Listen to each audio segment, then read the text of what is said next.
기록하고 그다음에 화면 공유.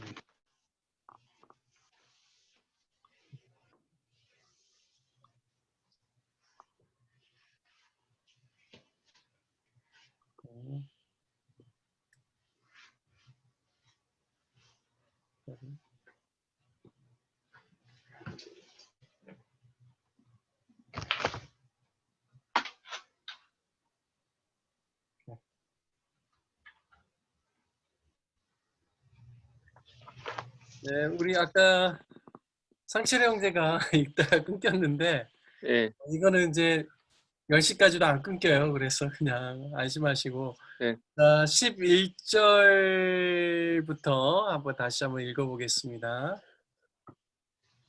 이 예수는 너희 건축자들의 버린 돌로서 집 모퉁이의 머릿돌이 되었느니라. 다른 이로서는 구원을 받을 수 없나니 천하 사람 중에 구원을 받을 만한 다른 이름을 우리에게 주신 일이 없음이라 하였더라. 그들이 베드로와 요한이 담대하게 말함을 보고 그들을 본래 학문 없는 범인으로 알았다가 이상히 여기며 또 전에 예수와 함께 있던 줄도 알고 또 병이 나은 사람과 그들과 함께 서 있는 것을 보고 비난할 말이 없는지라. 명하여 공회에서 나가라 하고 서로 의논하여 이르되 이 사람들을 어떻게 할까? 그들로 말미암아 유명한 표적 나타난 것이 예루살렘에 사는 모든 사람에게 알려졌으니 우리도 부인할 수 없는지라. 네, 17절부터 제가 이것이 민, 읽을게요. 이것이 민간에 더 퍼지지 못하게 그들을 위협하여 이후에는 이 이름으로 아무에게도 말하지 말게 하자 하고 그들을 불러 경고하여 도무지 예수의 이름으로 말하지도 말고 가르치지도 말라 하니 베드로와 요한이 대답하여 이르되 하나님 앞에서 너희의 말을 듣는 것이 하나님의 말씀을 듣는 것보다 옳은가 판단하라. 우리는 보고 들은 것을 말하지 아니할 수 없다니 관리들이 백성들 때문에 그들을 어떻게 처벌할지 방법을 찾지 못하고 다시 위협하여 놓아주었으니 이는 모든 사람이 그 된 일을 보고 하나님께 영광을 돌림이라. 이 표적으로 병 나은 사람은 40여세나 되었더라.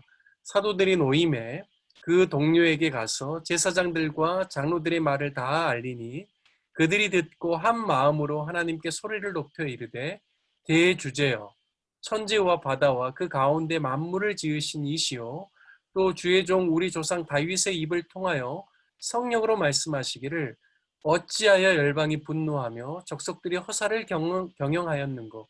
이 말씀은 시편 2편에 나와 있는 말씀이에요. 세상의 군왕들이 나서며 관리들이 함께 모여 주와 그리스도를 대적하도다 하신 이로소이다. 과연 헤롯과 본디오 빌라도는 이방인과 이스라엘 백성과 합세하여 하나님께서 기름 부으신 거룩한 종 예수를 거슬러 하나님의 권능과 뜻대로 이루려고 예정하신 그것을 행하려고 이 성에 모였나이다. 주여 이제도 그들의 위협함을 굽어보시옵고 또 종들로 하여금 담대히 하나님의 말씀을 전하게 하여 주시오며 손을 내밀어 병을 낫게 하시옵고 표적과 기사과 거룩한 종 예수의 이름으로 잠깐만요. 예수의 이름으로 이루어지게 하옵소서 하더라. 빌기를 다함에 모인 곳이 진동하더니 우리가 다 성령에 충만하여 담대히 하나님의 말씀을 전하니라. 자, 32절부터는 우리 현진 형제님 좀 읽어주시죠. 믿는 무리가 한 마음과 한 뜻이 되어 모든 물건을 서로 통용하고 자기 재물을 조금이라도 자기 것이라 하는 이가 하나도 없더라. 사도들이 큰 권능으로 주 예수의 부활을 증언하니 무리가 큰 은혜를 받아 그 중에 가난한 사람이 없으니 이는 각각 집이 있는 자는 팔아 그 판것의 값을 가져다가 사도들의 발 앞에 두매 그들이 각 사람의 필요를 따라 나눠 줌이라. 그부로에서 난 레이족 사람이 있으니 이름은 요셉이라. 사도들이 일컬어 바나바라 하니 그가 밭이 있음에 팔아 번역하면 그 값을 가지고 네. 번역하면 위로의 사도들의 아들이라. 네. 네, 사도들의 37절. 아들이라.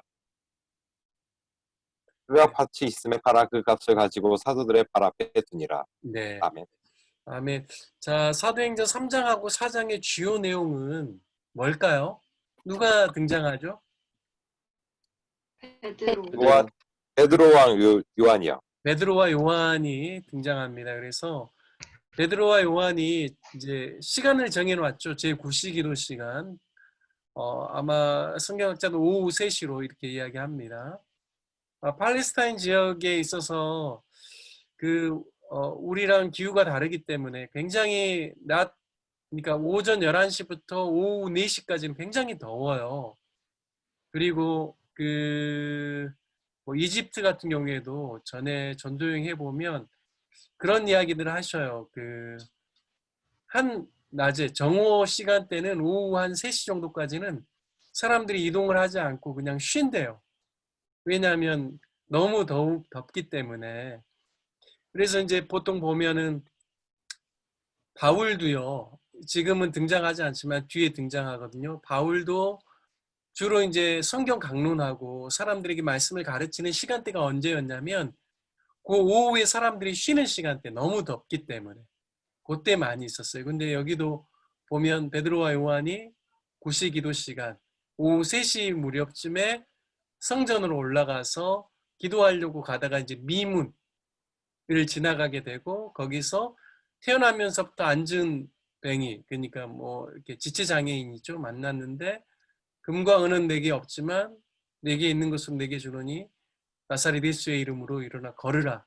그 말과 함께 이 사람이 이제 걷게 되고 뛰기도 하고 이제 성전에 들어가서 이제 찬양하게 되죠. 그리고 솔로몬 행각이라는 곳이 나오는데 그거는 뭐냐면 이제 예수님 계실 때도 그리고 지금 사도들이 있을 때도 아직 성전 파괴가 AD 70년에 파괴됐는데 그 전에는 헤롯 성전이 있었어요. 그래서 헤롯 성전이 있을 때 이제 제자들도 바로 헤롯 성전 안으로 들어가죠. 안에 들어가면 행각이라는 게 있는데 행각이 뭐냐면 위에 뚜껑은 있어요. 집처럼. 뚜껑은 있는데 옆에 이제 기둥들이 쭉 있어가지고 벽을 치지 않은 기둥들이에요. 오픈이 돼 있어요. 그러니까 위에서 내리쬐는 햇볕은 가려주고 바깥에서 통하는 이렇게 바람들은 통하게끔 돼 있는 기둥처럼 돼 있어요. 그래서 이 행각의 사람들이 주로 이제 그 성전 안에서 뭐 율법에 대해서 나누기도 하고 여러 가지 이야기들을 할 수 있는 것이죠. 이제 그곳에서 이제 또 사람들과의 어떤 변론과 이야기가 일어나면서 베드로와 요한이 설교하는 내용들이 3장 4장에 쭉 나오게 됩니다. 근데 결국에는 이제 뭐 대제사장이나 또 여기 아까 4장에 보면 뭐 부활이 없다고 하는 사두개인들 뭐 그런 사람들도 이제 등장하게 되죠.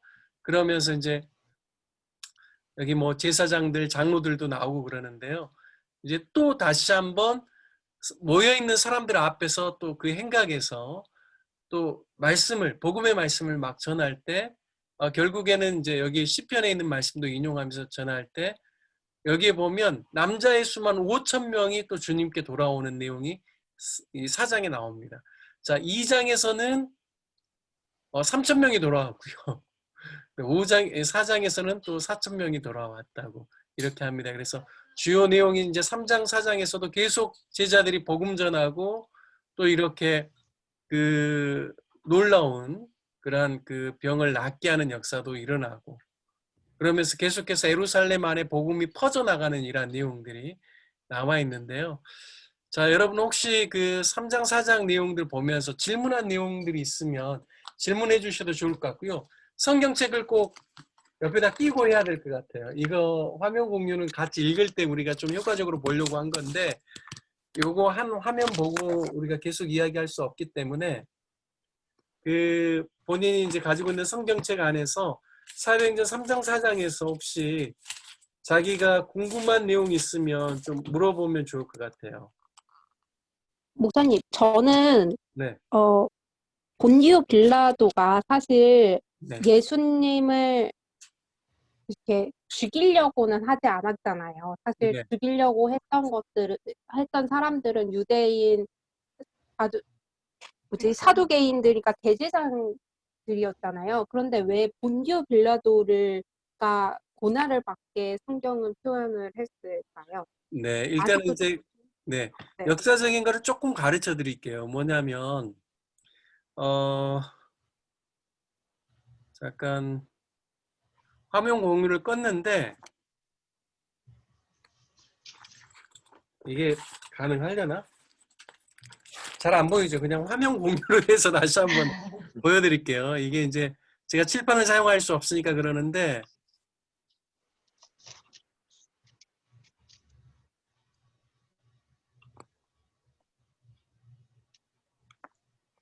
그 줌에도 칠판 기능이 있기는 해요. 맞아요. 근데 이제 내가 이 아이패드를 오늘 연동해서 쓰려고 여기다가 사진을 다 넣어놨어요. 이제 그러다 보니까 내가 오늘 한번 해보고, 이거는 나도 이제 아이패드 연동해서 하는 건 처음이거든요. 지난번에 칠기지자만은 안 했는데, 근데 이게 좀 여러분에게 익숙해지면 요거 하는 게 제가 설명할 때 훨씬 더 좋을 것 같아서. 자, 보세요. 여러분 보이시죠? 여기 네. 제 커서 보이죠? 커서. 여기가 네. 이제 유대 지역이고, 당시 예수님. 그 다음에 여기가 베레아예요, 베레아. 베레아하고 베레하고가 조금 다른데, 베레아는 바울이 2차 전도여행할 때 유럽, 지금 그리스 지역을 전도할 때 마게도냐 지방에서 처음에 빌립보에서 복음 전하고, 그 다음에 거기서 더 가서 데살로니가에서 복음 전하고, 거기서 유대인들이 막 해방해가지고 그 다음에 내려갔던 데가 베레아예요. 베레아가 거기 지명이 하나 있고, 여기 팔레스타인 지역의 유대 옆에 있는 이 베레아는 그거하고 조금 철자는 좀 다르는데, 당시에 예수님 당시에 행정구역이에요. 행정구역 유대가 있고 사마리아가 있고 데가볼리가 있고 갈릴리가 있고 베레아가 있어요. 제가 왜 이 지도를 보여드리냐면, 예수님 당시에 정치 체제하고 그 다음에 로마가 썼던 각 지역 안에 분봉왕이라는 왕 체제를 동시에 이렇게 허용해 준 지역이 있어요. 바로 예수님 살았던 팔레스타인이 그런 지역이에요. 자, 그래서 로마에서 파견돼서 실질적으로 로마의 정치적인 권력을 가지고 있는 사람은 누구냐면 빌라도예요. 총독이죠. 그래서 총독은 사람의 재판권이라든지 이런 처형권에 대한 거는 누가 가지고 있냐면 총독이 가지고 있어요. 자, 근데 헤롯이라든지 이런 사람은 누구냐면 분봉왕이라고 해서 그 지역을 잘 알고 있는 세력가를, 그냥 이제 로마가 물론 당시는 이제 헬라어를 쓰기는 했지만 로마 사람들이 로마어를 쓰잖아요. 근데 그 라틴어를 쓰게 한 게 아니라 당시에 이미 헬라 제국 때 300여 년, 400여 년 전에 헬라가 전체 팔레스타인과 뭐 그리스와 아랍 지역까지 다 헬라 제국이 통치하면서 언어를 통일시켜 놨기 때문에 그 언어를 쓰게 하긴 하지만, 로마는 어떻게 했냐면 워낙 다스리는 제국 땅이 크니까 각 지역 안에서 이런 왕정 체제를 그 지역의 어느 정도를 이렇게 인정을 해주는 거예요. 그래서 통치의 다른 수많은 민족들을 규합하고 뭔가 그들의 문화를 어느 정도 인정해주면서 로마가 통치하기 좋은 세력으로 이제 분봉왕 체제를 이제 둔 거죠. 그러니까 예수님 당시 때 헤로드 왕이 있었던 거고, 이러한 그 지역 안에 몇몇의 왕들이 있는 거예요. 그런데 정치 체제 안에서 총독이 다스리는 이 그 재판의 권한은 총독이 가지고 있어요. 그때가 누구냐면 빌라도인 거죠. 그러니까 당시에 종교 지도자들이라든지 바리새인, 서기관, 사두개인 이런 사람들은 예수님을 싫어했어요.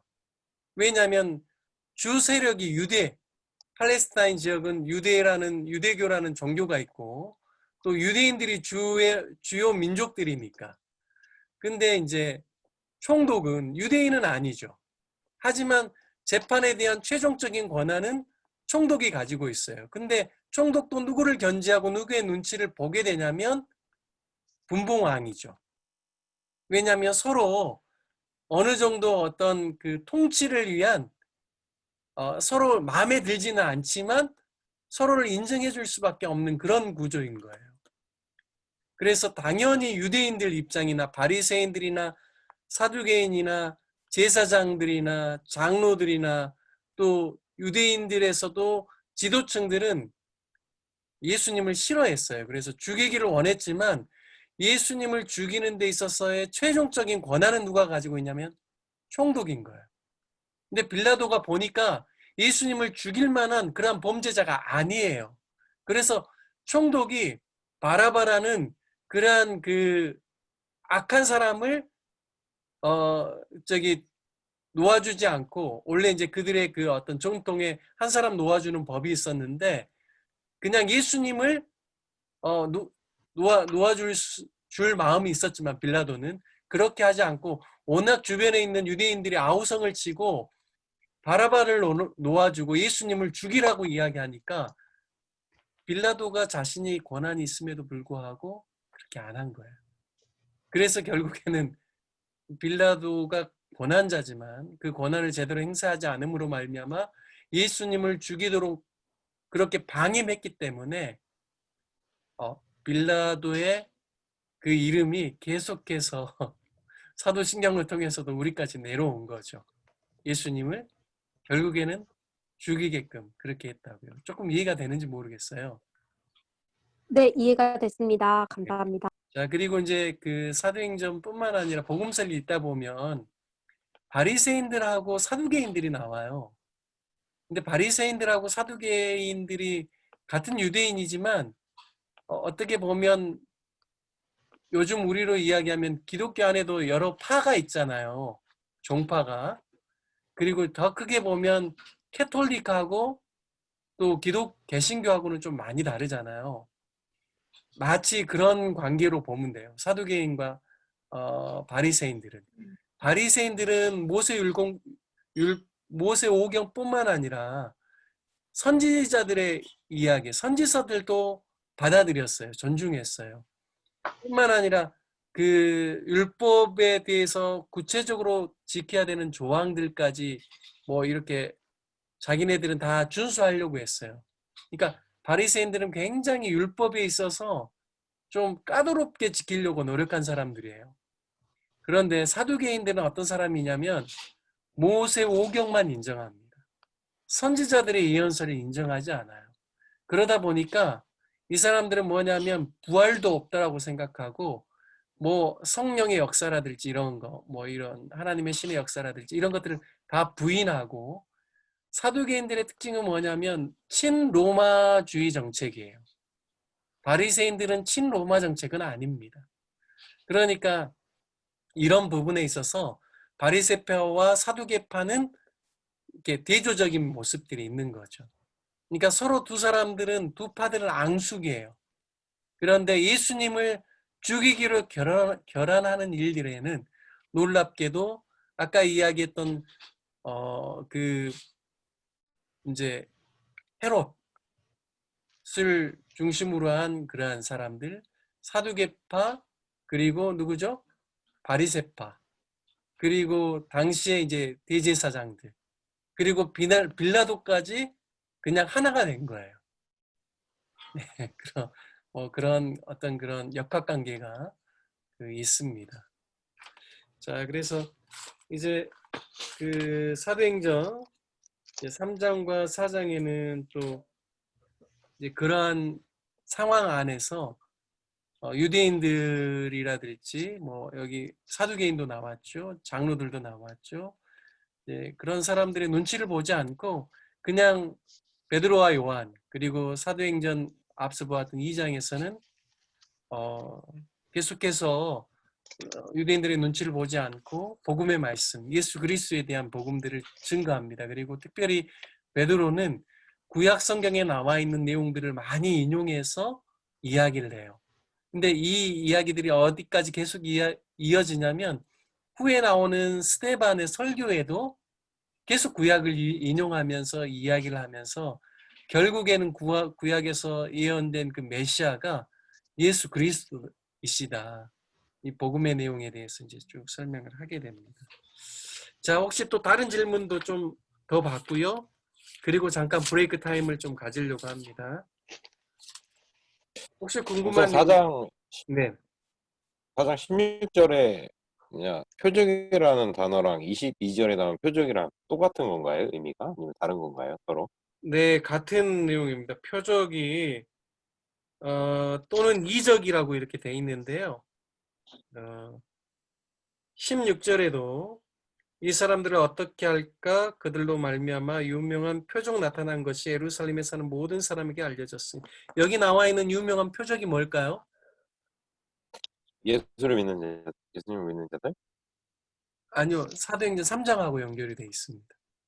지금 3장, 병고침. 4장은 지금 베드로와 요한이 지금 성전 미문에 올라가 가지고 안진뱅이를 고쳐주고 그 다음에 안에 들어가서 행각에서 사람들이 많이 모여있는 상황에서 이제 복음의 말씀을 전하는 거죠. 그러니까 사람들이 이 유명한 표적 나타난 것이 예루살렘에 사는 모든 사람에게 알려졌으니라고 했을 때 이거는 뭐냐면 베드로와 요한이 나면서부터 안진뱅이 된 자를 일으켰다라는 그 표적인 거예요. 자, 그리고 19절부터 쭉 보면요. 베드로와 요한이 대답하여 이르되 하나님 앞에서 너희 말을 듣는 것이 하나님의 말씀을 듣는 것보다 옳은 것 판단하라. 우리가 보고 들은 것을 말하지 아니할 수 없다니 관리들이 백성들 때문에 그들을 어떻게 처벌할지 방법을 찾지 못하고 다시 유입하여 놓아주었으니 이는 모든 사람이 그 된 일을 보고 하나님께 영광을 돌림이라. 이 표적으로 병 나은 사람은 40여 세나 되었더라. 이 표적, 여기도 누구죠? 그 성전 미문에서 구걸 하던 자예요. 그 사람의 나이가 한 40여 세 정도 된 사람이라고 이야기하는 거죠. 그러니까 40년 동안 한 번도 일어나서 걸어본 적이 없는 사람을 일으켜 세운 거예요. 그러니까 얼마나 놀랍겠습니까? 네. 그래서 이제 표적이라든지 이적이라는 단어는 복음서에서나 사도행전에서도 인간의 능력과 힘으로 도저히 할 수 없는 일들을 하나님께서만 하실 수 있는 하나님의 능력 아니고서는 할 수 없는 일을 한 것이 표적이에요. 그렇게 보시면 되겠습니다. 네, 혹시 또 다른 질문 있으면 이야기해 주시죠. 여기 네. 제사장들이랑 네. 바리새인들 그리고 사두개인들이 이런 예수님의 이름으로 일어난 기적들 그리고 이런 것들을 이제 거부하고 이렇게 대적하는 이유가 이제 본인들의 권위나 권력이 위협을 받는다는 생각 때문인 거죠. 그렇죠. 그게 이제 가장 중요하죠. 왜냐하면 이제 그들이 가지고 있었던 어떤 지위라든지 어떤 영향력들은 대부분 어디에 기반을 두고 있냐면 모세 율법에 기반을 두고 있거든요. 물론 이제 아까 설명했지만 바리새파나 사두개파는 조금 다른 분파이긴 하지만 그래도 어쨌든 구약의 율법에 기반을 두고 있는데 예수님께서는 이제 그 율법의 본래의 정신을 회복하시고 또 이미 구약에서 예견되어 있는 그런 그 구속의 사역, 구원 사역에 대해서 본인이 메시아로 오셔서 그 일을 이루시는 것에 대해서 이야기하지만 이들을 받아들이지는 않는 거죠. 그리고 그들이 가지고 있었던 이제 기득권들이 흔들리는 거예요. 사람들이 자꾸만 이제 예수님께 향하게 되고 예수님의 가르침을 받아들이려고 하니까. 그리고 이미 바리새파 같은 경우에는 굉장히 어떻게 보면 그 하나님께서 구약해 주셨던 율법의 원칙에 있기보다는 거의 외적인 것들을 강조하면서 자기네들은 또 잘 지키지 않은 부분들도 많이 있었거든요. 이제 그러다 보니까 송두리째로 이제 근본 뿌리가 흔들린 거죠. 우리도 마찬가지예요. 신앙생활 한다라고 하면서 주님과의 인격적인 교제와 관계, 그리고 하나님의 그 복음의 말씀에 기인하지 않고 그냥 너무 외적이고 외형적인 것에 너무 길들여지다 보면 이를테면 내가 쌓아오는 것들이라든지 사람들에게 인정받는 것들을 허물어뜨려야 되는 그런 그 신앙적인 어떤 도전이 올 때 굉장히 고민하게 되죠. 내가 근본으로 돌아가는 부분에 있어서 내가 사람들에게 인정받았고 내가 어떤 사람이라는 것, 그걸 다 내려놓고 원점에서 다시 시작할 수 있을까? 이런 고민이 드는 거예요. 이를테면 뭐 이제 제가 이런 표현 들어서 그렇지만 저는 이제 외형적으로 볼 때는 목사예요. 하지만 목사보다 더 중요한 타이틀은 주님의 자녀고 또 어떻게 보면 그냥 그리스도인인 거예요. 그런데 막 사람들로부터 제가 막 추앙을 받아요. 예를 들어. 그리고 막 사람들이 내 말을 하나님 말처럼 막 믿어.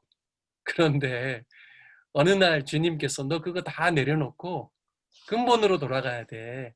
다 내려놔. 다 내려놓고 좀 어디 한적한 곳에 좀 들어가서 그냥 원점으로 돌아가서 좀 주님과 깊은 교제 가운데서 그렇게 한번 해보면 어떠겠냐.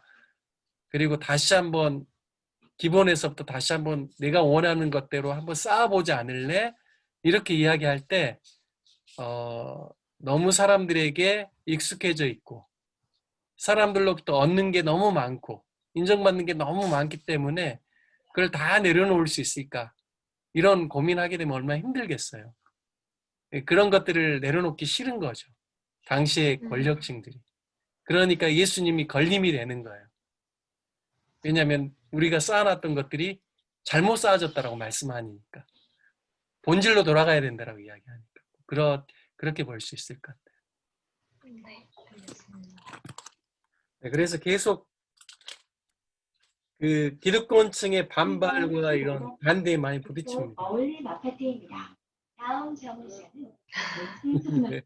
힐스테이트 호미실입니다. 흥경제님, 네, 다 듣고 계시네요. 네, 혹시 또 질문 더 있으면 더 하고요. 없으면 잠깐 브레이크 타임 좀 한 7, 8분 갖고 그 다음에 이제 5장, 6장, 뭐 한 7장, 8장까지도 나갈 수 있으면 좋겠는데 한번 나가보도록 하겠습니다. 괜찮아요?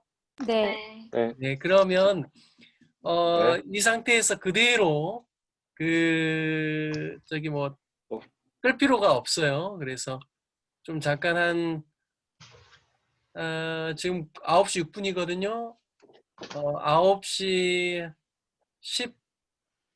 13분? 9시 13분에 다시 들어올게요. 네, 네. 그래서 좀 잠깐 쉬세요. 화장실도 다녀오시고. 네.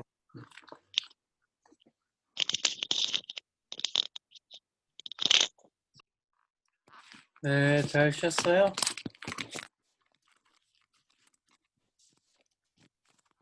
네. 네, 이제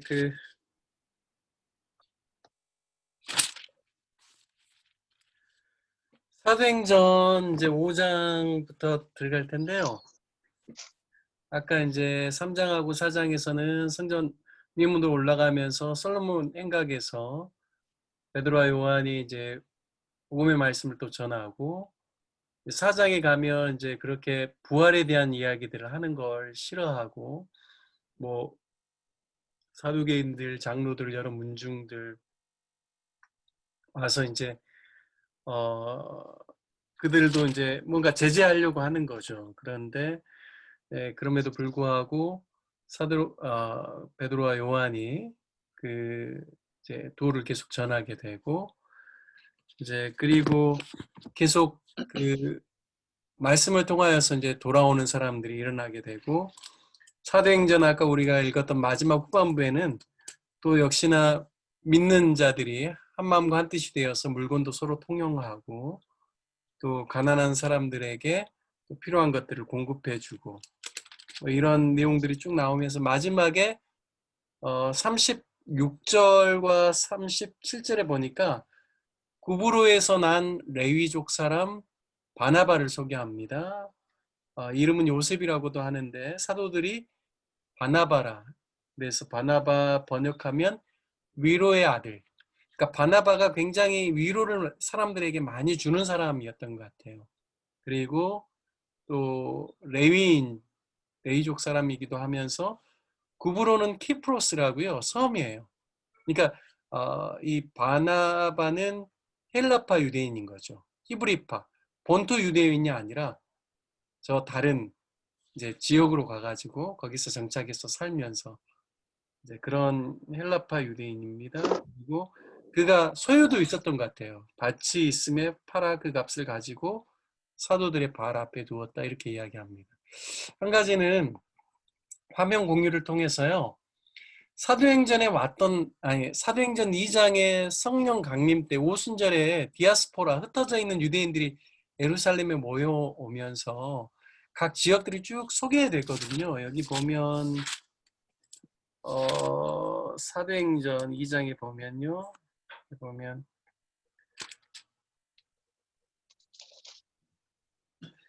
여기 보면 우리는 바데인과 메데인과 엘람인과 메소포다미아, 유대와 갑바도기와 본도와 아시아, 부르기와 밤빌리아, 애굽 및 구레네에 가까운 리비아 여러 지방에서 사는 사람들과 로마로부터 온 나그네들 뭐 이렇게 이야기하고 있거든요. 그래서 이 지명이 당시 어디를 이야기하는지 좀 설명을 좀 해드리고 싶어서요. 잠깐 화면 공유 또 하나 하겠습니다.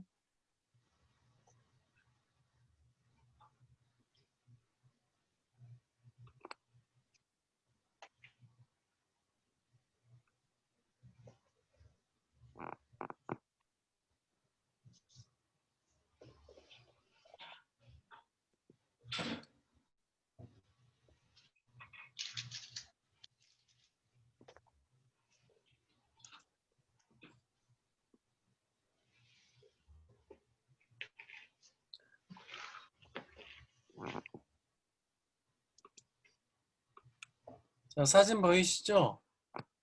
네. 네, 자, 보인다. 여기 보시면 자, 오른쪽 하단에 있는 지역 보이셔요? 갈릴리? 네. 네. 잠깐만요. 갈릴리, 사마리아, 유대, 뭐 요빠, 예루살렘 쭉 있죠. 두로와 시돈.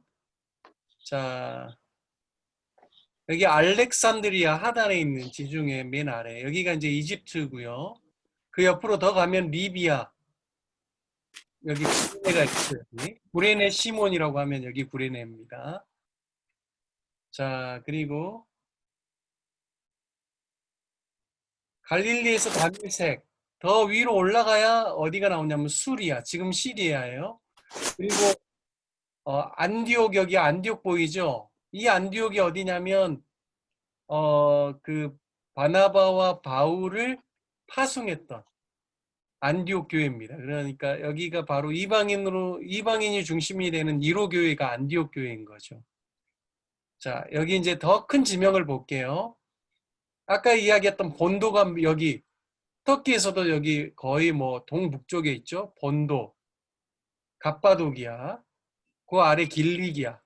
아까 여기 구브로는 섬이에요. 여기가 지금 이제 지중해에서 여기 살라미, 바보, 구브로 여기가 바로 섬입니다. 그래서 아까 그 바나바가 어디 사람이라고요? 구브로에서 난 레이족인 이렇게 이야기했잖아요. 그래서 여기 키프로스 섬이 바나바의 고향입니다. 자, 들리죠? 소리는? 네. 그리고 여기 갑바도기아 밑에가 길리기아고요. 길리기아의 이 점 여기 다소 지역. 여기가 바로 누구냐면 사도 바울의 고향이에요. 여기는 다소. 다소에서 태어났습니다. 자, 본도와 갑바도기아, 길리기아, 갈라기아. 여기 보면 비시디아, 아시아, 비두니아. 여기가 지금으로는 터키 지역인데 다 이런 지역에서 왔다는 거죠. 그 다음에 마게도니아. 여긴 그리스 지역이죠. 그리고 이제 더 넘어가면 로마까지인데 여기 이게 이제 다 나오질 않아가지고 잠깐만요.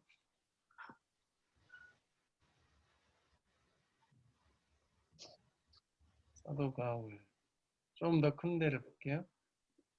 자, 여기 보세요. 여기 보면 비두니아 보이시죠? 이 부분요. 커서 보이신지 모르겠네. 비두니아. 네. 그 다음에 트라키아 보이실 거고 마게도니아. 자, 아가야. 헬라, 아가야 지방에서도 옵니다.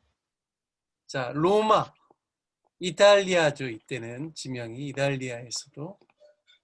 아까 이제 사도행전 여기 2장에 보니까 리비아도 나오죠. 여기는 지금 이집트라고 나와 있지만 여기 아까 이집트 위쪽이 바로 알렉산드리아가 있는 곳입니다.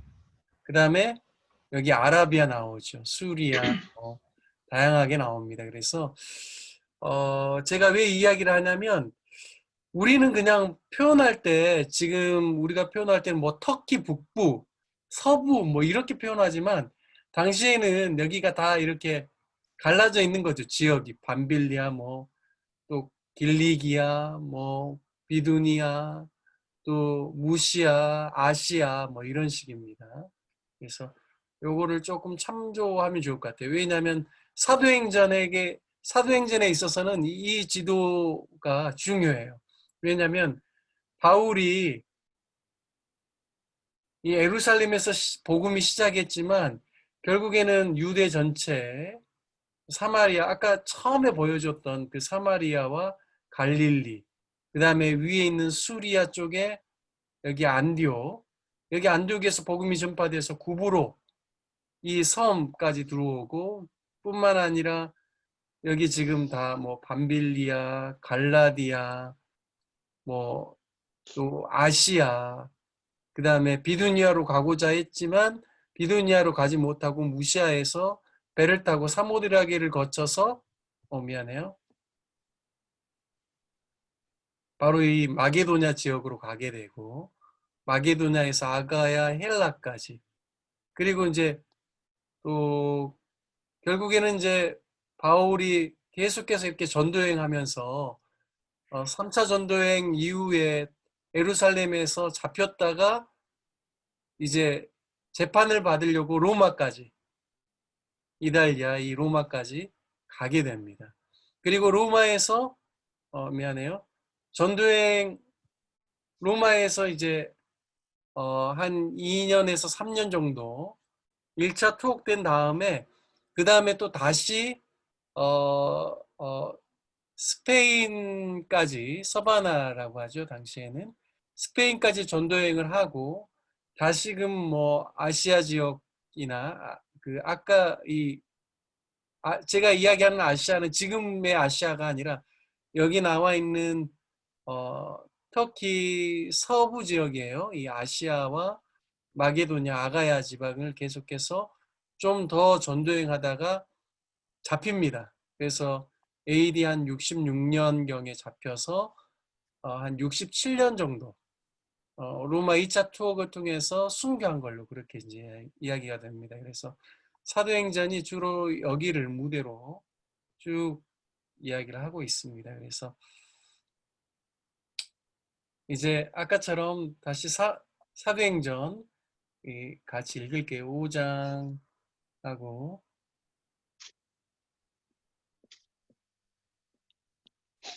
5장부터 6장까지 쭉 읽을 텐데요. 사도행전 4장의 마지막은 바나바가 자기의 판 것을 자기 밭을 팔아서 사도의 발 앞에 두었다라는 내용이 나오고요. 이제 사도행전 5장은 아나니아와 그의 아내 삽비라의 내용부터 시작합니다. 자, 1절부터 6절까지 다은 자매님이 한번 읽어주시죠. 네. 아나니아라 하는 사람이 그 아내 삽비라와 더불어 소유를 팔아 그 값에서 얼마를 감춤해 그 아내도 알더라. 얼마만 가져다가 사도들의 발 앞에 두니 베드로가 이르되 아나니아야 어찌하여 사탄이 내 마음에 가득하여 내가 성령을 속이고 땅값 얼마를 감추었느냐. 땅이 그대로 있을 때에는 내 땅이 아니며 판 후에도 내 마음대로 할 수가 없더냐. 어찌하여 이 일을 내 마음에 두었느냐. 사람에게 거짓말한 것이 아니요 하나님께로다. 아나니아가 이 말을 듣고 엎드러져 혼이 떠나니 이 일을 듣는 사람이 다 크게 두려워하더라. 젊은 사람들이 일어나 시신을 싸서 메고 나가 장사하니라. 자, 7절부터 제가 읽어볼게요. 3시간쯤 지나 그의 아내가 그의 일어난 일을 알지 못하고 들어오니 베드로가 이르되 그 땅 판값이 이것뿐이냐 내게 말하라 하니 이르되 예 이것뿐이라 하더라. 베드로가 이르되 너희가 어찌하여 함께 꾀하여 주의 영을 시험하려 하느냐 보라 내 남편이 장사하고 오는 사람들의 발이 문 앞에 이르렀으니 또 너를 메어 내가리라 하니 곧 그가 베드로의 발 앞에 엎드려져 혼이 떠나는지라 젊은 사람들이 들어와 죽은 것을 보고 메어다가 그의 남편 곁에 장사하니 온 교회와 이 일을 듣는 사람들이 다 크게 두려워하니라. 사도들의 손을 통하여 민간의 표적과 기사가 많이 일어나매 믿는 사람이 다 마음을 같이하여 솔로몬 행각에 모이고 자 13절부터는 또 빛나자매가 좀 읽어주시죠.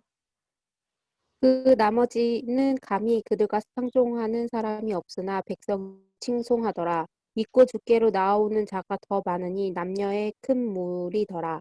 심지어 병든 사람을 메고 거리에 나가 침대와 요 위에 누이고 베드로가 지날 때에 꼭 그의 그림자라도 누구에게 덮일까 바라고 예루살렘 부근의 수많은 사람들도 모여 병든 사람과 더러운 귀신에게 괴로움 받는 사람을 데리고 와서 다 나음을 얻으니라. 대제사장들과 그와 함께 있는 사람 즉 사두개인의 당파가 다 마음에 시기가 가득하여 일어나서 사도들을 잡아다가 옥에 가두었더니 주의 사자가 밤에 옥문을 열고 끌어내어 이르되 가서 성전에 서서 이 생명의 말씀을 다 백성에게 말하라 하매 그들이 듣고 새벽에 성전에 들어가서 가르치더니 대제사장들과 그와 함께 있는 사람들이 와서 공회와 이스라엘 족속의 원로들을 다 모으고 사람을 옥에 보내어 사도들을 잡아오라 하니 부하들이 가서 옥에서 사도들을 보지 못하고 돌아와 이르되 우리가 보니 옥은 든든하게 잠기고 지키는 사람들이 문 앞에 서 있되 문을 열고 본즉 그 안에는 한 사람도 없더이다 하니 선전 맡은 자와 제사장들이 이 말을 듣고 의혹하여 이 일이 어찌 될까 하더니 사람이 와서 알리되 보소서 옥에 가두었던 사람들이 성전에 서서 백성을 가르치더이다 하니 성전 맡은 자가 부하들과 같이 가서 그들을 잡아왔으나 강제로 못하면 백성들이 돌로 칠까 두려워함이더라. 제가 읽을게요. 그들을 끌어다가 공회 앞에 세우니 대제사장이 물어 이르되 우리가 이 이름으로 사람을 가르치지 말라고 엄금하였으되 너희가 너희 가르침을 예루살렘에 가득하게 하니 이 사람의 피를 우리에게로 돌리고자 함이로다. 베드로와 사도들이 대답하여 이르되 사람보다 하나님께 순종하는 것이 마땅하니라. 너희가 나무에 달아 죽인 예수를 우리 조상의 하나님이 살리시고 이스라엘에게 회개함과 죄의 사함을 주시려고 그를 오른손으로 높이사 임금과 구주로 삼으셨느니라. 우리는 이 일의 증인이요 하나님이 자기에게 순종하는 사람에게 주신 성령도 그러하니라 하더라. 그들이 듣고 크게 노하여 사도들을 없이하고자 할세. 바리새인 가말리엘은 율법 교사로 모든 백성에게 존경을 받는 자라. 공회 중에 일어나 명하여 사도들을 잠깐 밖에 나가게 하고 말하되 이스라엘 사람들아 너희가 이 사람들에게 대하여 어떻게 하려는지 조심하라.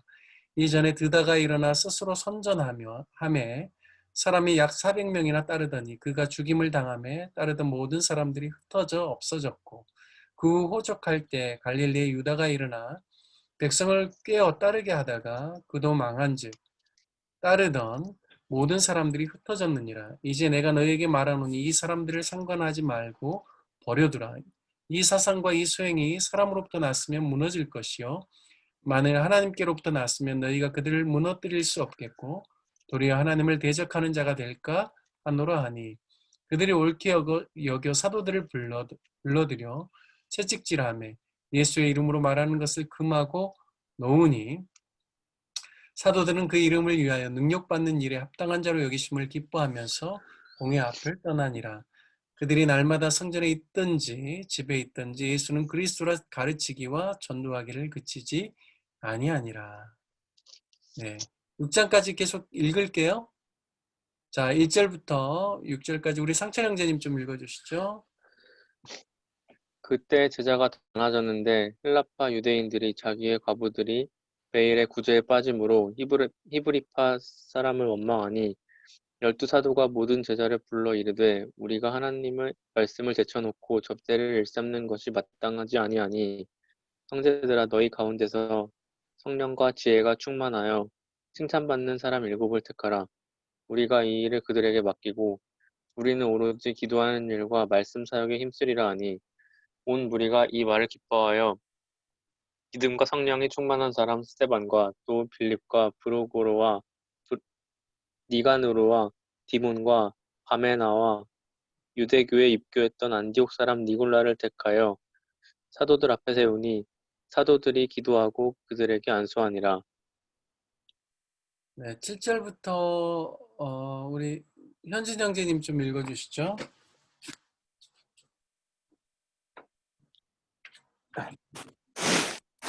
하나님의 말씀이 점점 왕성하여 예루살렘에 있는 제자의 수가 더 힘이 많아지고 허다한 제사장의 무리도 이 도에 복종하니라. 스데반이 은혜와 권능이 충만하여 큰 기사와 표적을 민간에 행하니 이른바 바인들 즉 구레네인, 알렉산드리아인, 길리기아와 아시아에서 온 사람들의 회당에서 어떤 자들이 일어나 스데반과 더불어 논쟁할 때 스데반의 지혜와 성령으로 말함이 그들이 능히 당하지 못하며 사람들을 매수하여 말하되 이 사람이 모세와 하나님을 모독하는 말을 하는 것을 우리가 들었노라 하게 하고 백성과 장로와 서기관들을 총동시켜 와서 잡아가지고 공회에 이르러 거짓 증인들을 세우니 이르되 이 사람이 이 거룩한 곳과 율법을 거슬러 말하기를 맞이 아니하는도다. 그의 말에 이 나라에서는 예수가 이곳을 팔고 또 모세가 우리에게 전하여 준 규례를 지키겠다 함을 우리가 들었노라 하거늘 공회 중에 앉은 사람들이 다 스데반을 주목하여 보니 그 얼굴이 천사의 얼굴과 같더라. 아멘. 잠깐만요. 6장 15절까지. 자, 우리가 여기 5장, 6장을 다 읽었는데요. 7장까지 읽어도 될 것 같아요. 스데반. 6장까지 또 가죠. 왜냐하면 네. 이게 이제 지금 스데반이 설교하는 내용으로 쭉 이제 이어지거든요. 스데반의 이제 내용들을 한번 보도록 하겠습니다. 7장까지 쭉 한번 볼게요. 제가 먼저 읽을게요.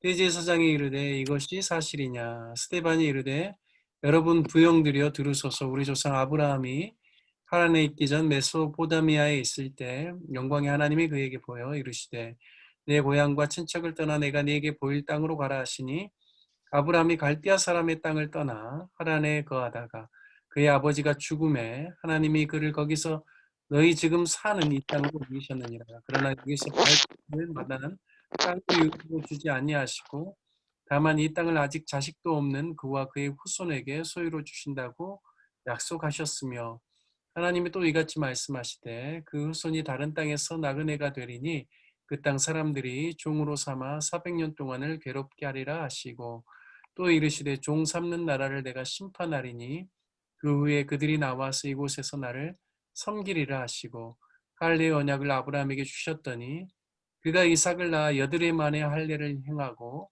이삭이 야곱을 야곱이 우리 12조상을 낳았느니라. 자, 9절부터 우리 다은 자매님이 쭉 읽어주시죠.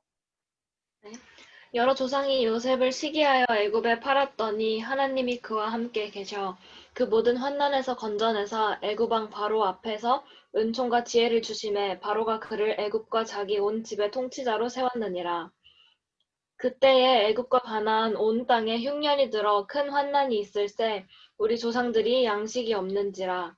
야곱이 애굽에 곡식이 있다는 말을 듣고 먼저 우리 조상들을 보내고 또 재차 보내매 요셉이 자기 형제들에게 알려지게 되고 또 요셉의 친족이 바로에게 드러나게 되니라.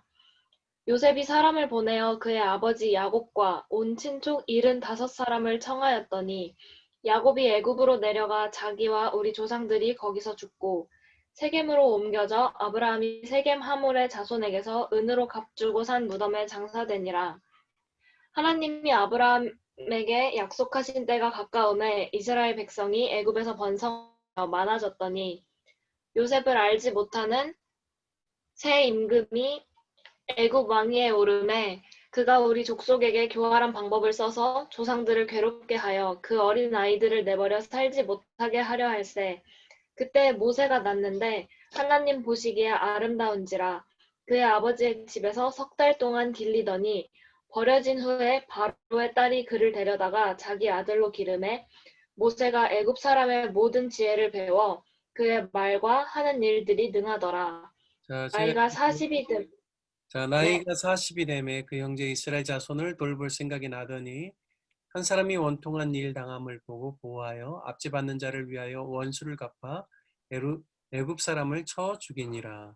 그는 그의 형제들이 하나님께서 자기의 손을 통하여 구원해 주시는 것을 깨달으리라고 생각하였으나 그들이 깨닫지 못하였더라.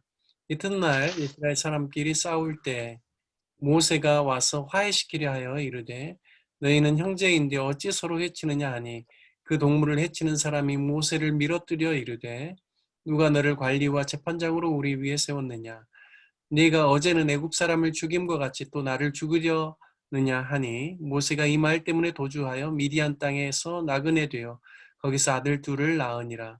40년이 참에 천사가 시내산 광야 가시나무 떨기 불꽃 가운데서 그에게 보이거늘 모세가 그 광경을 보고 놀랍게 여겨 알아보려고 가까이 가니 주의 소리가 있어 나는 내 조상의 하나님 즉 아브라함과 이삭과 야곱의 하나님이라 하신데 모세가 무서워 감히 바라보지 못하더라. 주께서 이르시되 네 발에 신을 벗으라. 네가 서 있는 곳은 거룩한 땅이니라. 내 백성의 애굽에서 괴로움 받음을 내가 확실히 보고 그 다시 가는 소리를 듣고 그들을 구원하려고 내려왔노니 이제 내가 너를 애굽으로 보내리라 하시니라. 그들의 말이 누가 너를 관리와 재판장으로 세웠느냐 하며 거절하던 그 모세를 하나님은 가시나무 떨기 가운데서 보이던 천사의 손으로 관리와 속량하는 자로서 보내셨으니 이 사람이 백성을 인도하여 나오게 하고 애굽과 홍해와 광야에서 40년간 기사와 표적을 행하였느니라. 이스라엘 자손에게 대하여 하나님이 너희 형제 가운데서 나와 같은 선지자를 세우리라 하던 자가 곧 이 모세라. 자, 37절부터 우리 상철 형제님 읽어주시죠. 이 시내산에서 말하던 그 천사와 우리 조상들과 함께 광야 교회에 있었고 또 살아있는 말씀을 받아 우리에게 주던 자가 이 사람이라. 우리 조상들이 모세에게 복종하지 아니하고자 하여 거절하며 그 마음이 도리어 애굽으로 향하여 아론더러 이르되 우리를 인도할 신들을 우리를 위하여 만들라. 애굽 땅에서 우리를 인도하던 이 모세는 어떻게 되었는지 알지 못하노라 하고 그때에 그들이 송아지를 만들어 그 우상 앞에 제사하며 자기 손으로 만든 것을 기뻐하더니 하나님이 외면하사 그들을 그 하늘의 군대 섬기는 일에 버려두셨으니 이는 선지자의 책에 기록된 바 이스라엘의 집이여 너희가 광야에서 40년간 희생과 제물을 내게 드린 일이 있었느냐 몰록의 장막과 신 레판의 별을 받들었으며 이것은 너희가 절하고자 하여 만든 형상이로다. 내가 너희를 바벨론 밖으로 옮기리라 함과 같으니라. 광야에서 우리 조상들에게 증거의 장막이 있었으니 이것은 모세에게 말씀하신 이가 명하사 그가 본 그 양식대로 만들게 하신 것이라. 우리 조상들이 그것을 받아 하나님이 그들 앞에서 쫓아내신 이방인의 땅을 점령할 때에 여호수아와 함께 가지고 들어가서 다윗 때까지 이르니라. 다윗이 하나님 앞에서 은혜를 받아 야곱의 집을 위하여 하나님의 처소를 준비하게 하여 달라고 하더니 제가 읽을게요. 솔로몬이 그를 위하여 집을 지었느니라.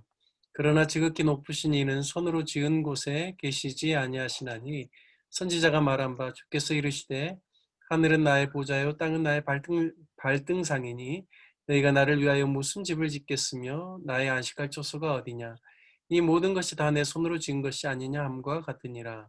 목이 곱고 마음과 귀에 할례를 받지 못한 사람들아 너희도 너희 조상과 같이 항상 성령을 거스르는도다. 너희 조상들이 선지자들 중에 누구를 박해하지 아니하였느냐 의인이 오시리라 예고한 자들을 그들이 죽였고 이제 너희는 그 의인을 잡아준 자요 살인한 자가 되나니 너희는 천사가 전한 율법을 받고도 지키지 아니하였도다 하니라. 그들이 이 말을 듣고 마음에 찔려 그를 향하여 이를 갈거늘 스데반이 성령 충만하여 하늘을 우러러 주목하여 하나님의 영광과 및 예수께서 하나님 우편에 서신 것을 보고 말하되 보라 하늘이 열리고 인자가 하나님 우편에 서신 것을 보노라 한데 그들이 큰 소리를 지르며 귀를 막고 일제히 그에게 달려들어 성 밖으로 내치고 돌로 칠세 증인들이 옷을 벗어 사울이라는 청년의 발 앞에 두니라. 그들이 돌로 스데반을 치니 스데반이 부르짖어 이르되 주 예수여 내 영혼을 받으시옵소서 하고 무릎을 꿇고 크게 불러 이르되 주여 이 죄를 그들에게 돌리지 마옵소서 이 말을 하고 자니라. 아멘. 네. 사도행전 5장, 6장, 7장의 이제 주요 내용은 5장에는 아나니아와 삽비라의 내용이 나오죠. 그들이 이제 바나바처럼 그들이 땅을 팔아다가 이제 그 값에 얼마를 감추어서 마치 다 하나님께 전체를 드리는 것처럼 속인 거죠. 결국에 이 일로 인하여서 아나니아가 죽게 되고 또 이제 뭐 한 몇 시간 후에 이제 삽비라가 들어왔는데 역시나 질문했더니 거짓말하는 거죠. 그래서 결국에는 한날에 그러니까 부부가 이제 다 죽게 되는데 아마 이 일은 예루살렘 교회에 굉장한 충격을 주었을 겁니다. 지금까지 그런 일이 없었거든요. 근데 어떤 충격이었을까요? 성령을 속일 수 없구나. 아무리 우리가 복음을 듣고 크리스찬이 되었지만 성령을 속이고 물질과 이런 부분에 있어서 정직하지 못한 것들은 이것은 우리가 엄히 경계해야 되는 것이구나. 아마 경각심들이 그 안에 많이 일어났을 거라는 생각도 하게 됩니다. 그리고 이제 5장 또 계속 6장 읽다 보면 이제 스데반이 등장하기 전에 누가 나오냐면 그 히브리파 과부들과 헬라파 과부들이 이제 그 구제에서 서로 이제 편차가 생기는 것 때문에 분란이 일어납니다. 그래서 자꾸 이제 히브리파보다는 헬라파 과부들이 그 공개하는데, 그러니까 식량을 받고 이런 물질의 섬김을 받는 데서 빠지면서 이게 이제 서로 그 마음 가운데 이제 불편함이 되어서 결국 이 문제를 해결하기 위해서 사도들은 말씀과 기도에 집중하게 하고 이제 칭찬받는 7사람 성령 충만하고 뽑게 되죠. 그래서 이제 우리가 흔히 알고 있는 7집사가 뽑히는데 이제 그 중에 뭐 스데반 또 누가 있죠? 빌립 또 바메나 뭐 니골라 뭐 그리고도 이제 이름이 쭉 소개가 됩니다.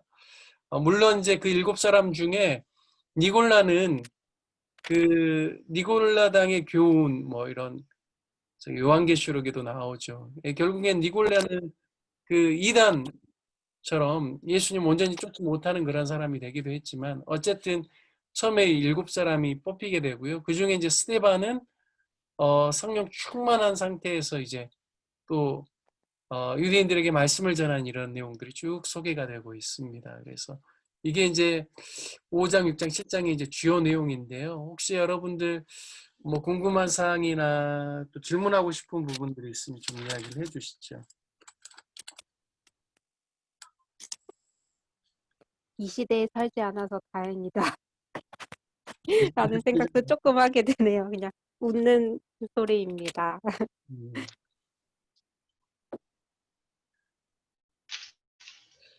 근데 이제 아나니아와 삽비라 사건은 지금 이 시대에 살아가는 우리들에게도 좀 여러 가지 좀 생각을 해보게 하는 내용 같아요. 맞아요. 이를테면 이제 마태복음 6장에서도 예수님께서 이제 우리의 보물을 천국에 쌓을 것에 대해서 쭉 이야기하면서 결국에는 어떤 이야기하냐면 하나님과 재물을 겸하여 섬길 수 없다. 이것을 더 중요하게 여기면 이것을 더 경히 여기고 또 이것을 더 사랑하면 저것을 더 미워하게 된다. 주님이 그렇게 말씀하시거든요. 결국에는 우리가 크리스찬으로 현대를 살아가지만 뭐 구약 시대 때도요. 가나안 땅에 이스라엘 백성들이 출애굽해서 들어가는데 그 땅의 주요 신 중에 중요한 신이 누구였냐면 가나안 족속들이 섬기는 신들 중에 바알신, 아사라신. 이게 다신이고 그러니까 많은 자녀를 생산하게 하는 신이거든요. 그러니까 결국에는 농경시대 때는 자기 자녀들이 많다라는 거는 노동력이 많아지고 풍성한 수확을 거둘 수 있는 물질적인 그런 그 풍요를 얻을 수 있는 기반이 된다는 거예요. 그리고 바알신은 또 하늘에서 비를 내려주는 신이거든요. 팔레스타인 지역에서 농사 짓고 목축하고 뭘 하려면 일단 비가 내려야 돼요. 그러니까 이제 물질적인 풍요 이런 것들은 이미 구약에서도 이제 계속 사람들이 원했던 것이죠. 예수님 살던 시대도 마찬가지여서 여기 이제 그 하나님과 재물을 겸하여 섬길 수 없다라고 할 때 이 재물을 맘몬이라고 킹 제임스 버전 1600년대에 나온 성경이죠.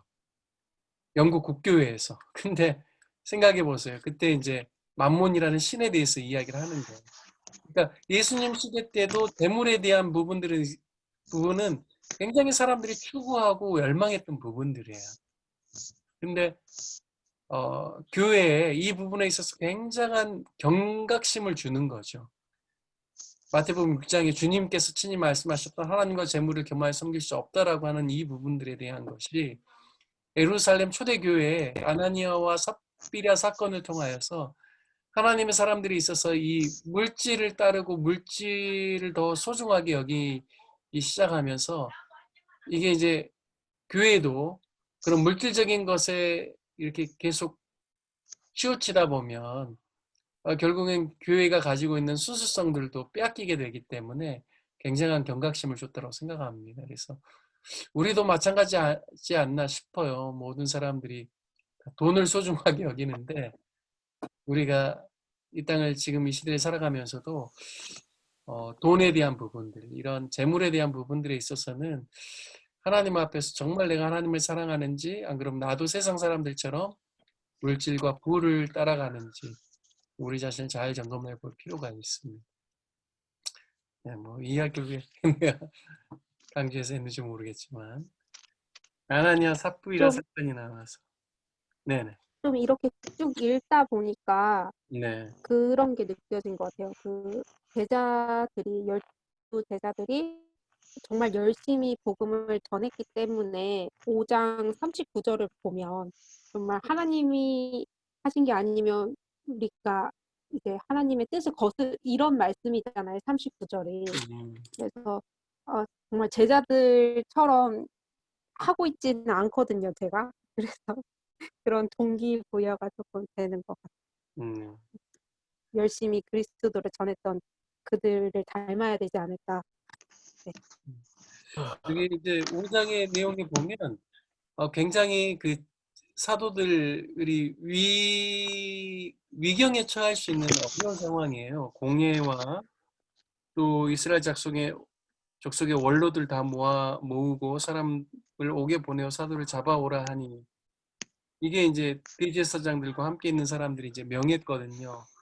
부하들이 가서 옥에서 사도들을 보지 못하고 돌아와 쭉 하는 이야기들이 쭉 나오는데 이때 그 설득하는 사람이 나와요. 바리새파의 가말리엘이라는 사람이. 함부로 그렇게 하지 말라. 이들이 가르치는 가르침이 잘못된 거면 이미 역사에서 증명이 됐다. 결국에는 그들이 없어지면 그를 추종했던 사람들도 다 흩어지게 될 거다. 근데 진짜 하나님의 뜻이면 우리가 그 가르침을 받아야 되겠지만 하나님의 뜻이 아니면 알아서 흩어질 텐데 너희가 그 일에 있어서 억지로 하려고 하지 말라. 가말리엘이 그런 이야기를 하면서 결국에는 굉장히 사도들이 어려움에 빠질 그런 상황이었는데 어쨌든 큰 그 어려움 없이 그냥 몇 대 맞고 이렇게 고난 받는 것으로 그냥 끝나는 그런 내용들이 나옵니다. 그래서 가말리엘이 나와요. 근데 가말리엘의 문화생이라고 자기를 소개하는 사람 기억하시죠? 사도 바울입니다. 나중에 나오는데. 그래서 사도 바울은 굉장히 바리새파적인 그런 교육을 잘 받았던 그런 사람. 하여튼 그런 내용들도 나오고 또 혹시 또 질문 있으면 질문 주셔도 좋겠어요.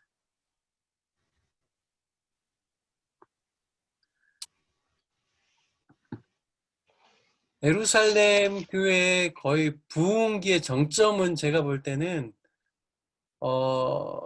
이 스데반이 설교하기 직전에 7집사를 세우고 사도들은 계속해서 말씀과 기도에 더 전무하고 7집사를 통하여서 행정적인 일들 또 교회가 더 활발하게 뭔가 행할 수 있는 그런 기반들이 다 갖추어진 이때이지 않는가라는 생각이 드는데요. 이제 7장 스데반의 설교 이후에 8장으로 넘어가면서부터 이제 반전이 일어나죠. 그거는 이제 다음 주에 할 텐데 핍박이라는 큰 기제가 불어닥치기 시작하면서 또 성령께서 행하시는 또 새로운 면들이 새로운 역사가 시작됩니다. 그래서 참 아이러니하죠. 고난과 핍박이 당시에는 괴로운 일이지만 하나님은 그것까지도 하나님의 귀한 역사, 복음의 역사를 위해서 사용하신다라는 건 참 놀라운 일입니다. 네. 오늘은 이렇게 좀 마무리를 해야 될 것 같아요. 안 그러면 더 길어질 텐데 오프라인에서 작년에 뭐 이승훈 전도사님이 제자반 할 때 그때 한 5명 정도 이렇게 할 때 11시까지 하고 그랬대요. 3시간, 3시간 반 막 먹으면서 마시면서 우리는 그렇게까지는 하기가 어려울 것 같고 이 시간에는 잠깐 오늘 배웠던 사도행전 오늘 많이 했네요. 그래도 3장, 4장, 5장, 6장, 7장까지 나갔는데 이 내용 중에 잠깐이라도 우리 좀 정리하는 시간들 또 이 말씀들 중에 내가 붙잡아야 될 시간이 말씀이 어떤 말씀인지 55분까지 56분까지 한 3, 4분 동안 한번 쭉 조용히 한번 묵상하는 시간 갖고요. 그리고 각자 어떻게 적용하면 좋을지 좀 나누고 서로 위해서 기도하는 시간 갖고 마무리를 하려고 합니다. 그래서 잠깐 한 4분 정도 좀 말씀 묵상하는 시간 갖도록 하겠습니다.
네.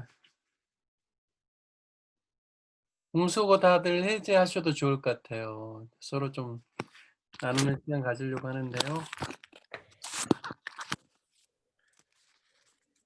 그럼 오늘 이제 말씀 정리하면서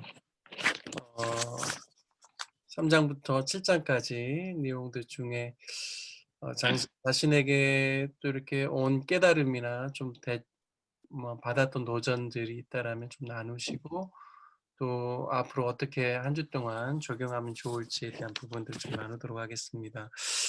저부터 나누면요.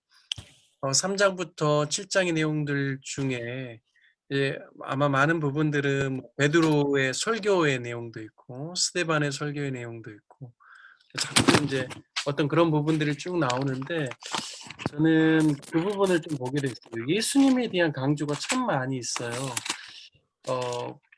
그 예수님의 부활에 대해서 4장 2절에도 예수 안에 죽은 자의 부활이 있다라고 백성을 가르치고 전하였는데, 이거를 제사장들과 성전 맡은 자와 사두개인들이 싫어했다 이렇게 나와 있는데요.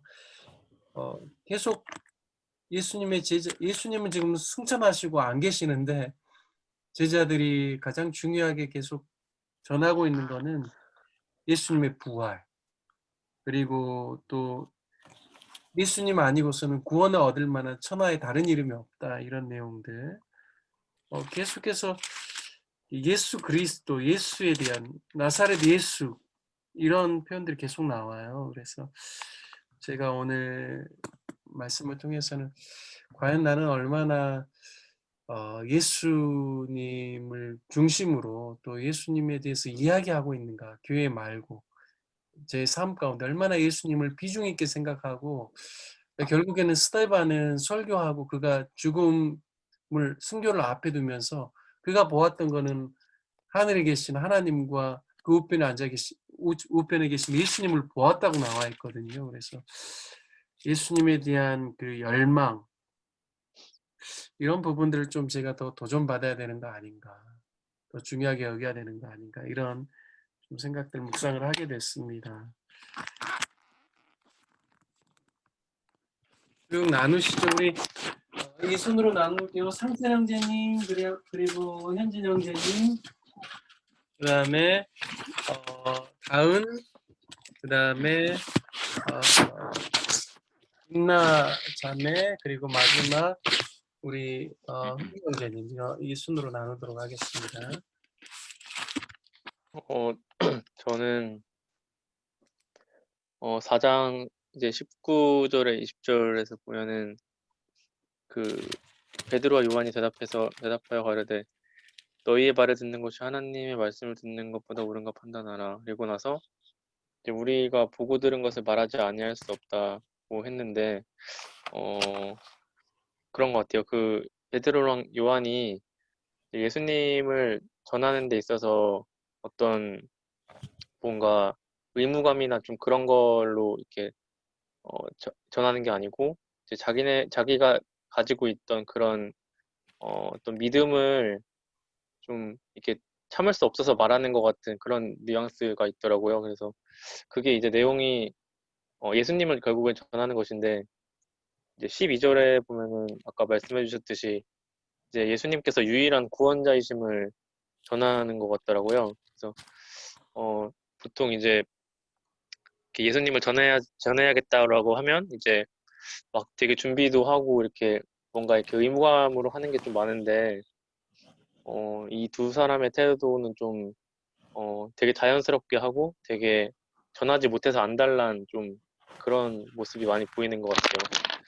근데 이제 저 같은 경우에는 뭐 이제 새 가족들을 만나거나 이럴 때는 좀 자연스럽게 하게 되긴 하는데, 교회 안에서는 그게 좀 이렇게 자연스러워졌지만 좀 밖에서는 좀 하나님의 말씀을 인간의 말보다 더 이렇게 더 우선해서 전하고 이러진 않는 것 같아요. 좀 어려운 것 같아요. 밖에서 그렇게 하기가.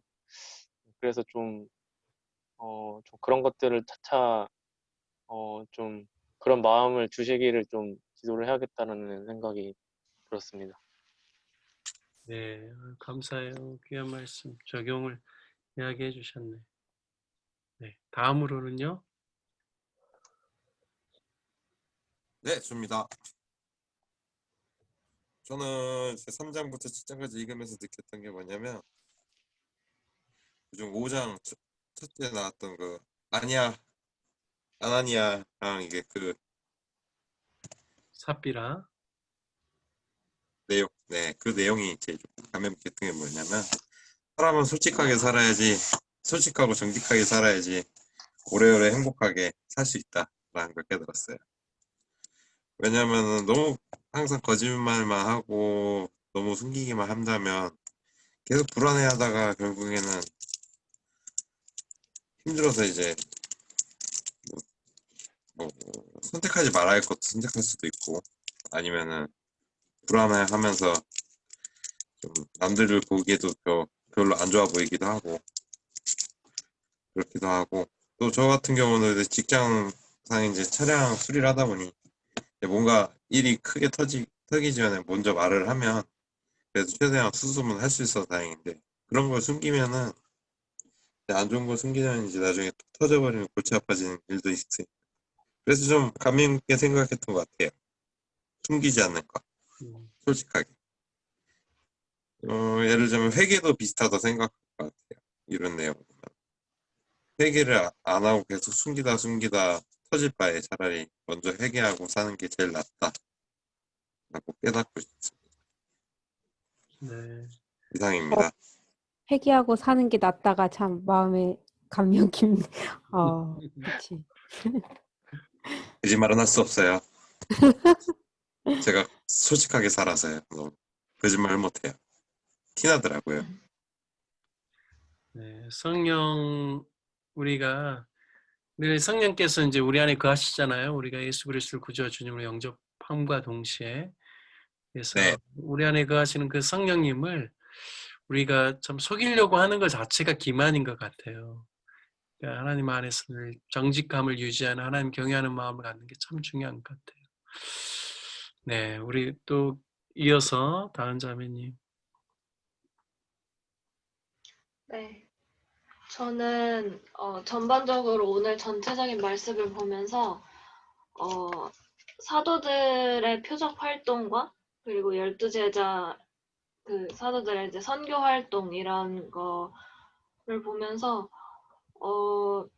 저한테 많이 없는 모습들이 보였어요. 그리고 그 하나님의 이름을 위해서 능력받는 일에 합당한 자로 여김 받은 거를 기뻐했는데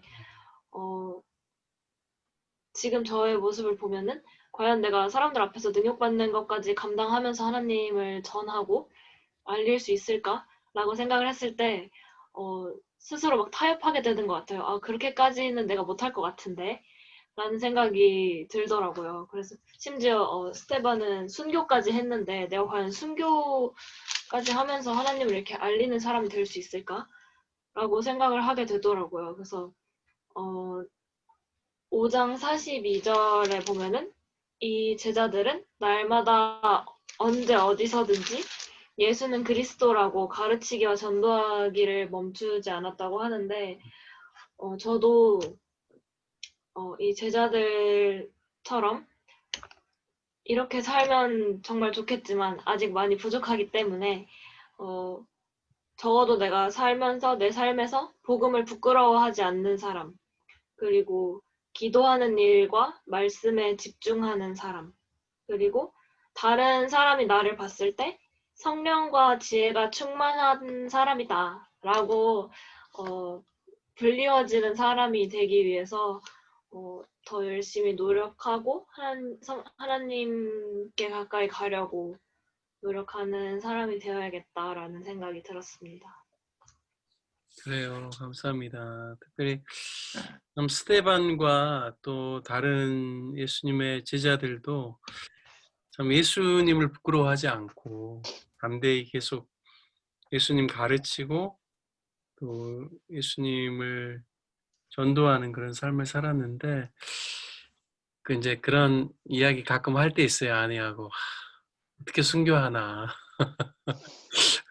예수님이니까 십자가에서 돌아가셨지. 우리가 어떻게 그냥 그렇게 찔리고 또 막 다 못 박힌 상태에서 그렇게 할 수 있으니까 막 자기는 못할 것 같다고 막 솔직하게 이야기를 해요. 근데 저도 정말 끔찍하죠. 만약에 뭐 제자들은 아 그렇죠. 바울은 이제 단두형에서 그냥 이렇게 순교했지만 뭐 베드로 같은 경우에는 십자가에 꽂걸려 매달려서 죽었다라는 이야기도 있고 또 뭐 이렇게 동물의 가죽을 써서 또 맹수들한테 뭐 그렇게 먹히기도 하고 다양한 순교들이 나오죠. 근데 정말 우리 인간적인 힘으로는 그렇게 될 수 없을 것 같은데 근데 정말 예수님 뜨겁게 사랑하고 진짜 복음 안에 계속 거한다라면 우리 힘으로가 아니라 성령께서 역사하시고 또 그런 혹시 순교까지 갈 수 있는 어떤 그런 저는 특권이라고 생각해요. 아무나 할 수 없다고 생각해요. 그런 데까지 이르면 할 수 있을지 모르겠지만 지금 우리의 상황에서는 복음 안에서 기뻐하고 복음을 부끄러워하지 않고 그런 삶이 일단 우리 현실에서는 제일 중요한 게 아닌가. 그렇게 하다 보면 그런 기회가 되면 또 그렇게까지 갈 수 있을지 모르겠지만 우리 인간적인 힘으로는 참 힘들겠다 이런 생각도 하게 됩니다. 잘 나눠주셔서 감사하고요. 우리 그 다음에 빛나. 네, 저는 4장 19절, 20절을 좀 감명 있게 보았고요. 그 다음에는 스데반의 설교 중에 7장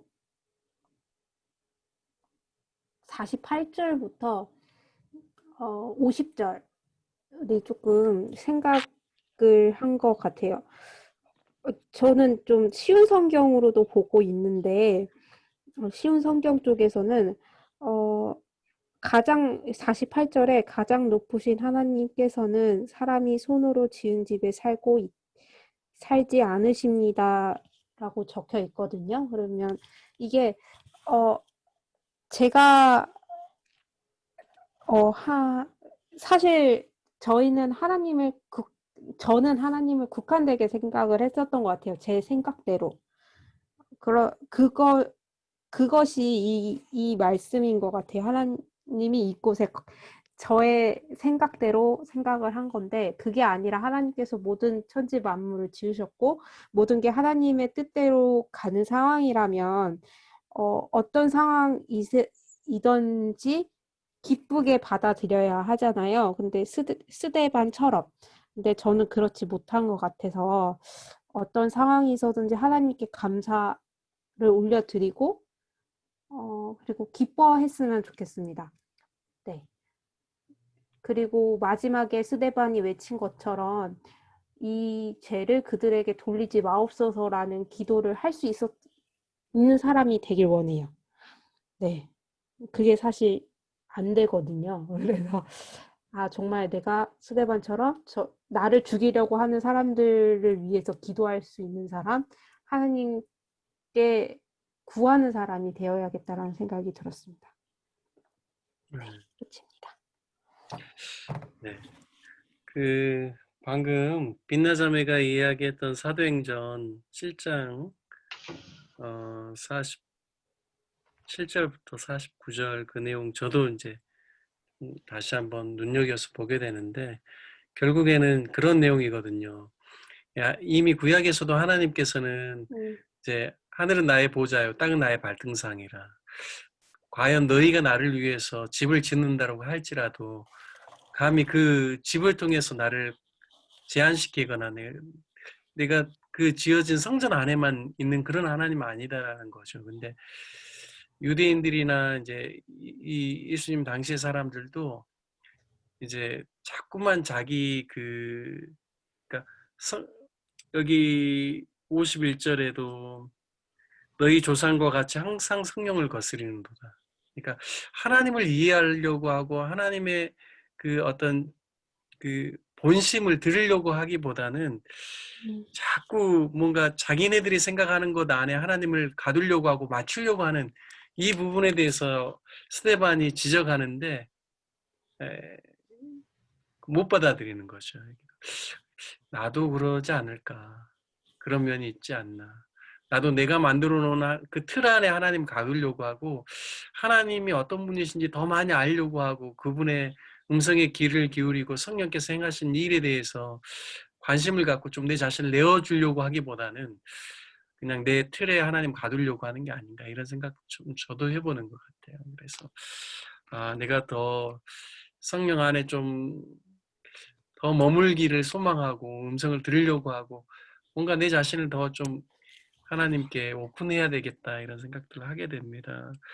하여튼 빛나자매님 귀한 또 나눔 해주셔서 감사하고 마지막 이제 홍규 형제님 이야기 듣고 우리 다 같이 이제 마무리 기도하면서 같이 기도하고 마무리 지으려고 합니다. 홍규 형제님 이야기 해주시죠. 네. 저도 되게 무서울 것 같아요. 이게 사도행전 7장 보니까 이 전반적인 얘기가 다 그냥 좋은 얘기 하다가 유대인들 다 어렸을 때부터 교회 다니고 말씀이 하면은 Z까지 다 알고 다 좋은 얘기 하다가 마지막에 그 선지자를 못 박은 것이 너희 아니냐. 그리고 이게 네 모습이다. 딱 그렇게 얘기하고 그래서 말라기에 맨 마지막에 나오는 내가 니네 기도도 듣지 않고 니네가 찬양하라고 기도를 하더라도 그 기도가 니네를 위한 기도지 나를 위한 기도냐 그렇게 그걸 찔르니까 이 사람들이 갑자기 안색이 딱 변해갖고 저게 미쳤나 그러면서 그냥 가만히 있으면은 그냥 목숨은 살릴 텐데 그 얘기를 했던 게 되게 담대했던 것 같아요. 저도 진짜 못할 것 같아요. 그러니까 얼떨결에 이제 누가 딱 밀어갖고 그 사람 영웅됐다는 얘기처럼 전쟁에서 그래서 믿음이 들음에서 난다고 그래갖고 저도 큐티 그냥 책만 가지고 덜렁덜렁 다니는데 좀 해야 될 것 같은 느낌이 들어요. 그러다 보면 뭐 언젠가 한 번 정도는 뭐 용기를 낼 수 있지 않을까. 이게 되게 솔직하다는 게 조금 되게 만만치가 않은 것 같아요. 근데 되도록이면 좀 솔직하려고 그러고 용기를 좀 내고 그래야 되지 않나.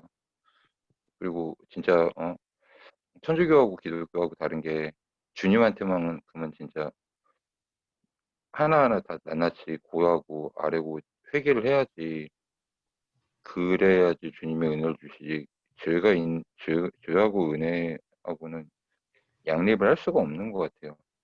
그래서 말씀을 들어도 이게 건성건성 본 거랑 좀 집중해서 본 거랑 다른 것 같고 좀 깊이 이렇게 얘기를 하니까 좀 좋은 것 같습니다. 더 공부를 좀 할 필요가 있는 것 같아요. 예, 이상입니다. 감사합니다. 다들 또 이렇게 귀한 나눔 해주셨는데요. 우리 마지막으로 기도하고 제가 기도하고 오늘 마칠게요. 우리 각자가 또 하나님께서 주신 또 그런 감동과 또 붙잡아야 될 말씀이 다 다르긴 하지만 우리 각자에게 주신 말씀 붙잡고 한 주를 살아가고 또 복음을 부끄러워하지 않고 우리의 삶의 중심이 예수님으로 될 수 있도록 그리고 좀 성령을 거스리지 않고 성령에 순종하고 또 성령의 음성에 민감할 수 있는 저희들 될 수 있도록 우리 다 같이 좀 통성으로 한 1분 정도 같이 짧게라도 함께 같이 기도하도록 하겠습니다. 하나님 아버지, 감사합니다. 사랑이 오늘도 성령님께 인절의 말씀 성전부터 실제까지 저희가 아버지 저희가 정말 스테판처럼 순교할 수 있는 믿음을 주시고 아버지를 담대히 나아가고 하나님 아버지 사도들이 때로는 유업을 당하고 또 많은 사람들로 또 핍박을 받고 또 능력을 받고 또 어려움 가운데 있었죠. 아버지 하나님, 네가 사람의 말을 좋게 하는 하리라 하나님의 말을 좋게 하냐 아버지 그 제시를 회복하는 것이 아니라 이제는 아버지 뜻을 살아가고 성령을 거룩하는 것이 아니라 하나님의 들어설 수 있도록 도와주시옵소서. 가르치기를 우리 부족하여서 쉽게 넘어지지만 아버지 하나님을 믿는 믿음이 더욱더 강성할 수 있도록 늘 예수님 중심이 될 수 있도록 도와주시옵소서. 성령을 거스리지 않게 하여 주시고 성령의 음성에 민감할 수 있는 저희들에게 하여 주옵소서. 하나님 아버지, 우리가 복음을 부끄러워하지 않게 하여 주옵소서. 우리 삶이 예수 그리스도를 중심으로 사는 삶이 되게 하여 주시고 또 사도들과 같이 예수 그리스도의 제자들과 같이 어떠한 상황과 환경 속에서도 예수님을 전할 수 있는 저희들 되게 하여 주옵소서. 아멘. 또 성령의 음성에 민감하게 하여 주시고 정직한 저희들 되게 하여 주시고 또 물질과 만문을 쫓아가지 않게 하여 주시고 아멘. 우리 하나님의 말씀으로 살아가는 저희들 되게 하여 주옵소서. 아멘. 아버지 하나님, 우리가 지금까지 신앙생활하면서 쌓아온 경력이나 지금까지 신앙생활의 연수가 우리의 자랑이 되지 않게 하여 주시고 아버지 하나님, 늘 겸손한 마음으로 하나님의 말씀 앞에 가까이 나가며 기도로 하나님의 음성에 귀를 기울일 수 있는 저희들 되어서 이 땅을 살아갈 때 그리스도의 선한 영향력을 나타내게 하여 주시고 복음을 증거하고 복음을 삶으로 나타낼 수 있는 저희들 될 수 있도록 인도하여 주옵소서. 아멘. 아버지 하나님, 또 우리 중앙교회 청년들에게 또 선한 영향력 나타낼 뿐만 아니라 우리가 속해 있는 캠퍼스와 직장 안에서도 주의 복음을 증거하고 선한 영향력 나타내 우리 모두들에게 하여 주옵소서. 예수님의 이름으로 기도드립니다. 아멘. 네. 네, 오늘 또 이렇게 감사합니다. 감사합니다. 네, 다음 주에 뵐게요. 네, 다음 주에 뵙겠습니다. 네. 네, 고생하셨습니다. 감사합니다. 아이고.